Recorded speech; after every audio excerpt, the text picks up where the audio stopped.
ప్రభుత్వము గ్రూప్ 1 పరీక్షలు నిర్వహించిన తర్వాత గ్రూప్ 1లో అవకతవకలు జరిగాయి. దాంట్లో వాల్యుయేషన్ చేయడం లోపల అనేక అవకతవకలు జరిగినాయి. ఎగ్జామ్లో కూడా అవకతవకలు జరిగినాయి.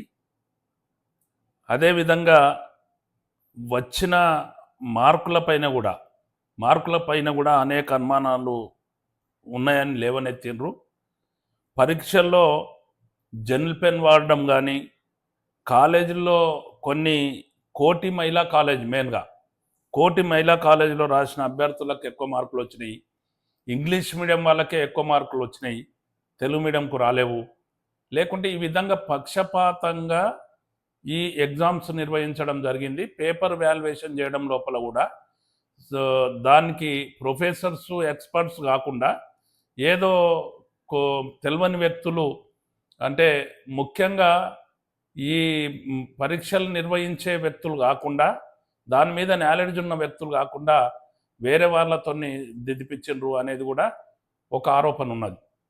అయితే పేపర్లు కరెక్షన్ చేయడం లోపల కూడా ఏదైతే రోజుకు చేయాల్సినంత కాకుండా వందల సంఖ్యలో ఒక్కొక్కరితో చేయించిండ్రు అని చెప్పి అనేకమైన ఆరోపణలు జరిగినాయి. ఇవి వాస్తవమైనవి. అయితే ఫస్ట్ మెయిన్స్లో ఎవరైతే పార్టిసిపేట్ చేసినరో గ్రూప్ 1లో అభ్యర్థులే ప్రభుత్వానికి విజ్ఞప్తి చేయడానికి వెళ్తే ఒక సైడు జీవో 29, అదేవిధంగా అనేక అనుమానాలను కూడా ప్రభుత్వానికి విన్నపించడానికి పోతే ప్రభుత్వం వాళ్ళని తిరస్కరించి, వాళ్ళ విన్నపాన్ని తిరస్కరించి వాళ్ళ మీద కేసులు పెట్టి వాళ్ళని బంధించడం జరిగింది. ఆ తర్వాత న్యాయస్థానానికి వెళ్ళారు. తీవ్రమైన వాళ్ళ ఆరోపణలు ఏవైతే ఉన్నాయో, జరిగిన అన్యాయం ఏదైతుందో, అవకతవకలు ఏదైతుందో కోర్టులో సాక్ష్యాధారాలతో సహా అక్కడ చూపించడం జరిగింది, ప్రూవ్ చేసుకోవడం జరిగింది. ఆ తర్వాత ఏదైతే న్యాయస్థానము జస్టిస్ రాజేశ్వరరావు గారు ఒక సంచలనమైన తీర్పు ఇవ్వడం జరిగింది. ఆ తీర్పు లోపల వాల్యుయేషన్ అనేది సక్రమంగా జరగలేదు కాబట్టి వాల్యుయేషన్ చేయాల్సిందే, మూల్యాంకనం మళ్ళా చేయాల్సిందే, లేని పక్షంలో రీఎగ్జామ్ కండక్ట్ చేయాల్సిందే అని చెప్పి కోర్టు తెలపడం జరిగింది. కానీ దాని మీద కూడా ప్రభుత్వం సీరియస్ లేదు. ఒకవైపు ప్రభుత్వం అధికారంలోకి రాకముందు ఈ నిరుద్యోగులతోని అనేకమైన విషయాలు చెప్పడం జరిగింది.